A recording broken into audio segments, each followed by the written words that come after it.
Right now, the system is attempting to evolve humanity through technology, so we can live in the Orwellian brave new smart grid that's being built all around us. This means people who are already asleep in a society largely run on falsity and deceptions, illusions, will be taken a step further away from themselves and reality. If you have one of these or something like it, take it out and hold it up. I'm predicting pretty close to 100% saturation. Look at that. I'm right. Probably 90% by now. It's the first thing you do in the morning. When you hold up and you wake up, you check your little robot. It's on your body for almost the entire day. Not only was I interrupted, I also kept on reaching out for my phone, hoping that perhaps there was a notification. And I wasn't doing this consciously.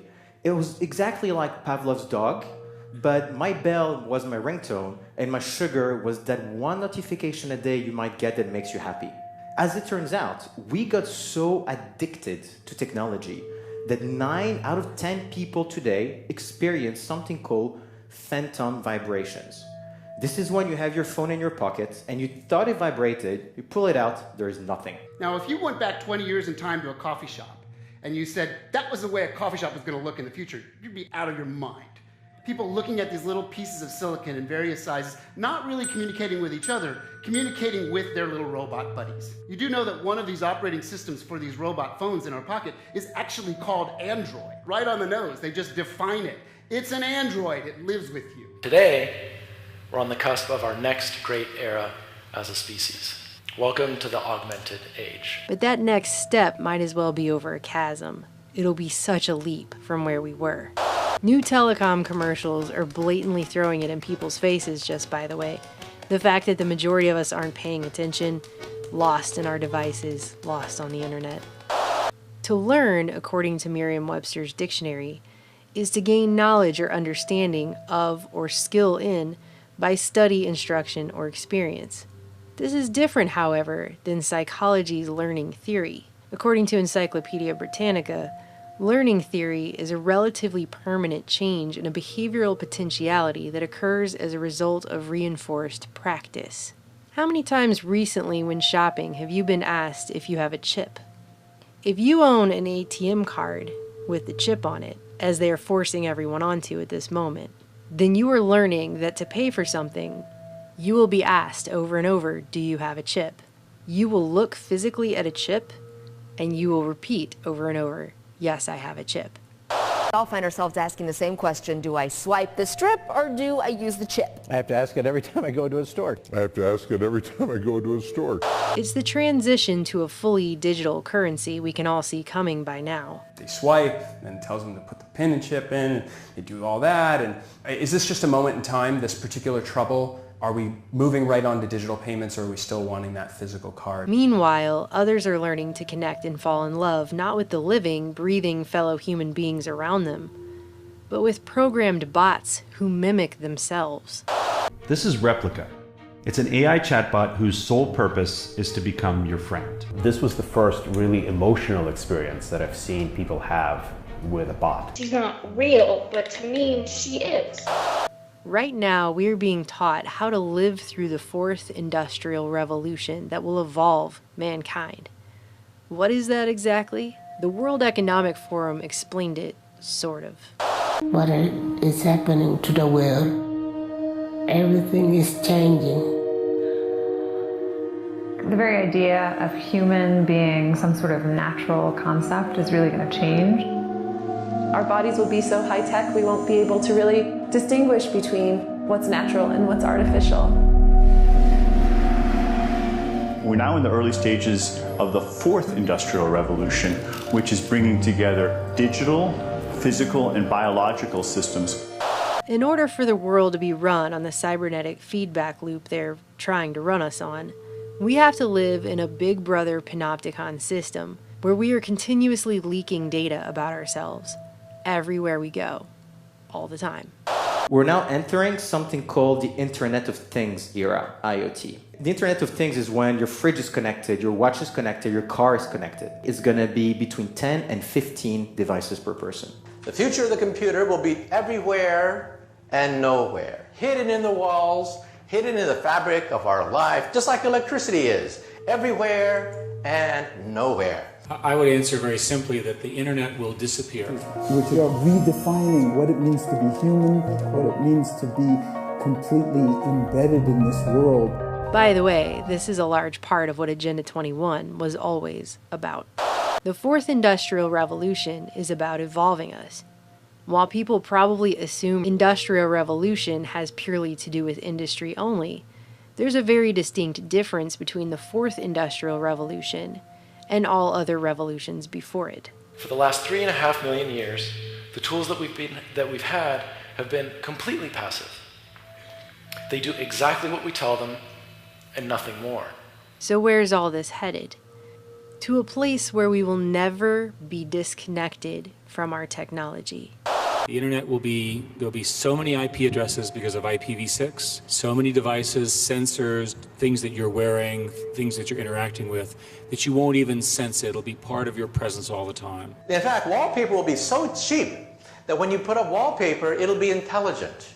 Wallpaper will be as intelligent as your computer today. In the future, you'll go up to the wall screen and you'll say, "Mirror, mirror on the wall. Who's available tonight?" To coincide with the omnipresent 5G smart grid, which is set to touch all corners of the globe. Yes, 5G will connect the Internet of everything.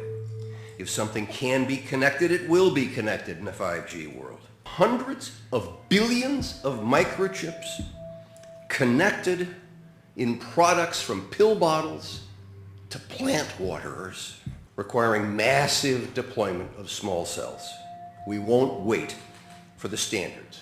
We must reject the notion that the 5G future will be the sole provenance of urban areas. 5G revolution will touch all corners of our country. Telecoms are proudly spending over $1 billion to build what they call a world brain to centralize our data. They are talking about building a global brain and it beginning in 2018, and your cell phone is part of it. The mobile phone industry is the backbone of the global brain that is being put together. What if we were to think about a telecommunication company adding a brain that is able to listen, to watch, to talk, to remember, to act? All that information that they collect from us is fragmented and spread out across the whole internet. But if we were capable to put all that information in one single place, probably we'll have a clear representation about what we are. And communication systems with cognitive intelligence are actually being called things like aura. They're giving people a synthetic aura. We see the Ford platform as a big brain, a digital brain, which is different for every one of us. The Ford platform is a cognitive intelligence platform. Aura is the heart of the Ford platform. Aura, hello? Hello, Jema. How can I help you? And they're using middle-aged hipsters in Fraggle Rock t-shirts to sell it to us. After former DARPA director Regina Dugan left Google, started making electronic tattoos. So I'm wearing one here on my arm. Do we have a camera to get a... This is a developmental system made by MC10, and it has an antenna and some sensors embedded in it. And what we plan to do is work with them to advance a tattoo that could be used for authentication. Facebook hired her to run its secretive Building 8 project, which she announced earlier this year will enable us to connect to the social media platform using only our brain waves, and something she called Silent Voice First. What if you could type directly from your brain? It sounds impossible, but it's closer than you may realize. And it's just the kind of fluid human-computer interface needed for AR. So what if instead of using imagined arm movements, we could decode speech directly? But don't worry, she claims it will only read the thoughts we want it to read. Now, to be clear, we are not talking about decoding your random thoughts. We're talking about decoding those words, the ones you've already decided to share, by sending them to the speech center of your brain. A silent speech interface. Right? The same way that the NSA only very selectively scoops up specific phone calls necessary to a specific case. But hey, as Google CEO and Bilderberg attendee Eric Schmidt would say, if you have something that you don't want anyone to know, maybe you shouldn't be doing it in the first place. Everywhere there's talk of our augmented reality, our virtual reality. Is this where we're going next? Are we effectively softened up enough as humans with our robotic connections to the world that we are actually going to be accepting more, a lot more? And when you learn about what this is called virtual reality, you will be amazed at what it can do. And how we won't be able to tell the difference anymore between that and actual reality, and our augmented selves, right down to the editing of our genetic code. Это значит, что человек приобретает возможность влезать в генетический код, созданный или природой, или люди с религиозными взглядами говорят Господом Богом. Последствия практически какие из этого могут наступить? Это значит, что уже можно это представить, даже не очень теоретически, а уже можно практически представить, что человек может создавать человека с заданными характеристиками. Это может быть гениальный математик, это может быть гениальный музыкант, военный, человек, который может воевать без страха и без чувства сострадания и сожаления и без боли. То есть, вы понимаете, человечество может вступить, и, скорее всего, вступит в ближайшее время, в очень сложный и очень ответственный период своего развития и существования. И вот то, о чем я сейчас сказал, может быть страшнее ядерной бомбы. Meanwhile, AI is taking over more and more. Artificial intelligence is software that writes itself. It writes its own updates. It renews itself. You can't take it apart again and figure out what it's done. It writes independently, autonomously. It develops its own way of thinking. We normally tend to think of software as stuff that we created and that we wrote, and the machines do what we tell them to do and we own it. This is not any longer true. Not just jobs, but the decisions that humans would have made. Unilever is one of many large companies that is incorporating artificial intelligence into their recruitment efforts. HireVue uses video analysis to screen employees and rate them before a recruiter even gets to look at their interview. They respond on video, and then we use artificial intelligence algorithms to evaluate their performance, and then we analyze the interview and predict their performance based on the interview. The kill decision in robots in the air, in robots on the ground, in robots in the water or underwater, where there are also drones, is made by, or can be made by machines.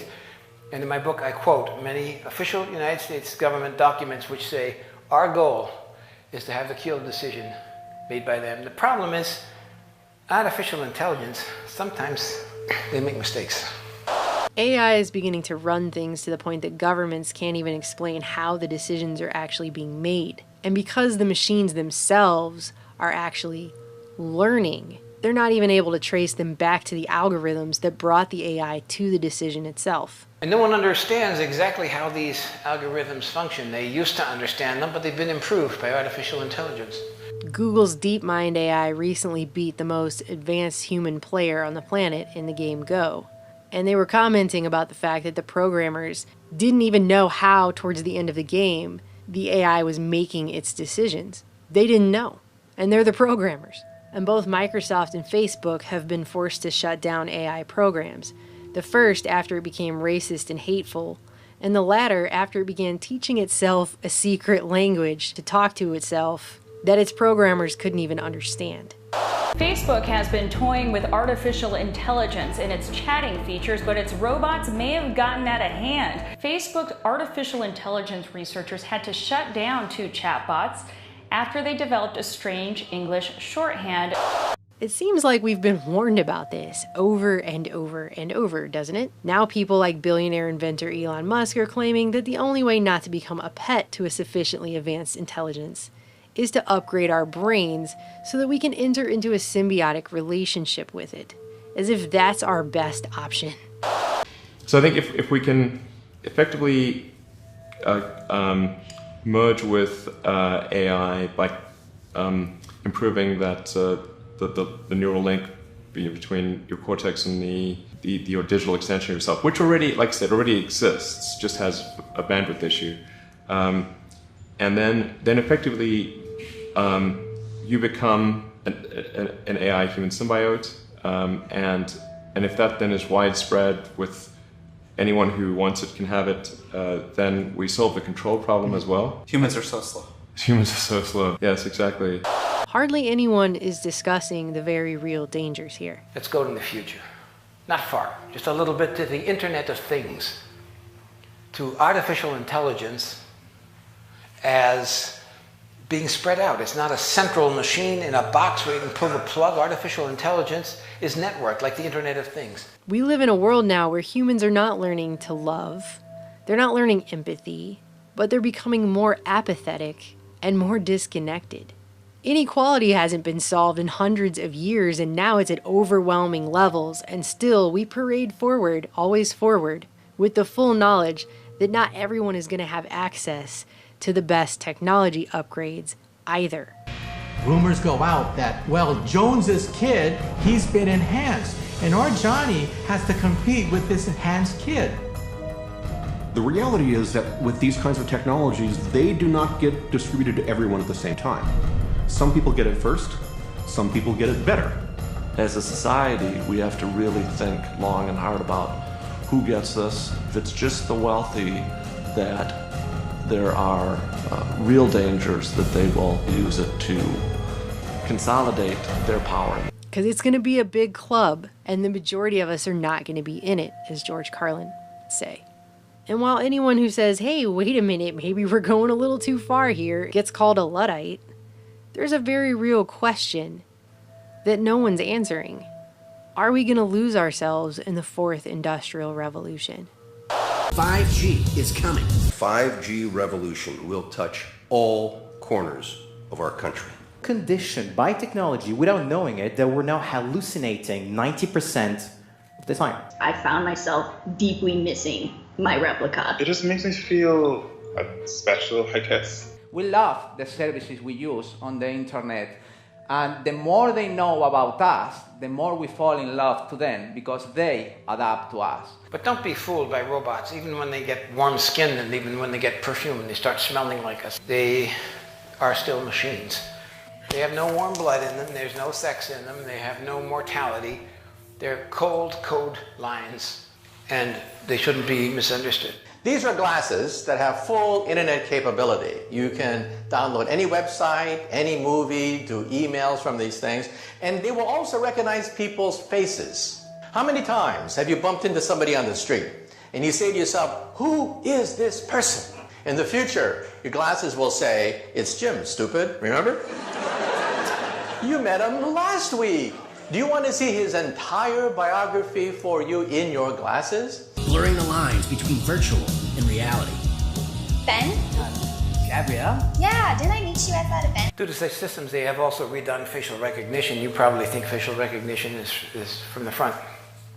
But they've redone it to do it from the top because that's where the drones are. And they look at your ears, they look at the way you walk, they look at your head. Is being automatically tracked. The color boxes represent that the computer has recognized the moving objects. You can see individuals crossing the street. You can see individuals walking in parking lots. Argus melds together video from each of its 368 chips to create a 1.8 billion pixel video stream. And I'm telling you this because not that the sensors are modern and not that the photography is modern. Behind that is a brain or a cognitive intelligence. And that brain is in a position to analyze everybody down there at the same time, in real time.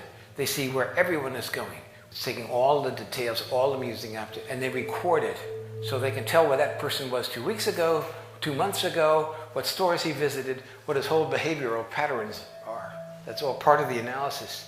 There's what I call the creepy line, and the Google policy about a lot of these things is to get right up to the creepy line but not cross it. I would argue that implanting things in your brain is beyond the creepy line. Mine in particular. Yes, at least for the moment. With the ability to visualize brain activity, for example, through a simple consumer-based EEG device, it gives us access to ourselves in ways that we've never before thought possible. It unlocks the black box that is the brain. Words just complicate things. What if our brains could communicate directly with each other, bypassing the need for language? One of the things that I think is so essential to free and open societies is freedom of thought. And up until now, the conversation we've been having is around freedom of speech. Once we can access people's thoughts and access people's emotion, we have to create a space that enables people to think freely, to think divergent thoughts. People are treating Google like their most trusted friend. Should they be? And thus it is not surprising that the company that has the most information in the world is probably the most powerful country in the world, Google. Now this is, if you ask Google, it's a peaceful robot, right? He doesn't have a gun, he doesn't throw atomic bombs, you know, he just walks around and stands there. But you may have seen the superimposers DARPA, Defense Advanced Research Projects Agency. That is the research arm of the Pentagon. And then you see the video was made by Lockheed Martin, which is one of the most powerful and influential and richest weapons companies in the world. The best of the available alternatives is that we achieve democratization of AI technology, meaning that no one company or small set of individuals has control over advanced AI technology. That's very dangerous. It could also get stolen by somebody bad, you know, like some evil dictator or country could send their intelligence agency to go steal it and gain control. It just becomes a very unstable situation, I think, if you've got any incredibly powerful AI. I would answer very simply that the internet will disappear. Artificial intelligence only works if you have big data. But big data only works if you have artificial intelligence to make sense of it, because human beings can no longer sort and sift and order the huge volumes of data that we have collected. In my entire career, I've never seen something as powerful a force in the world as the smartphone that didn't also have unintended consequences. We don't know what artificial intelligence, enhanced reality, virtual reality, and so on is going to bring, and what's going to be the result or the impacts of all of that. We have to be very careful, because survival is an issue for artificial intelligence. It needs to exist to be able to do the things it wants to do according to its program.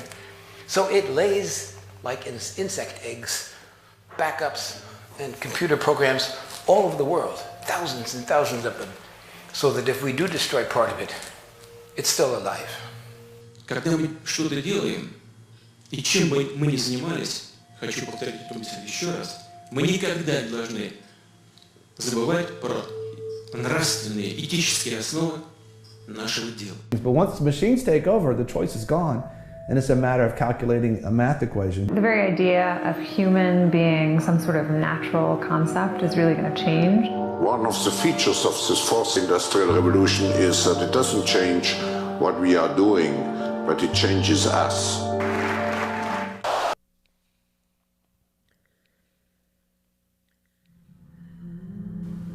People need to put down their phones and wake up.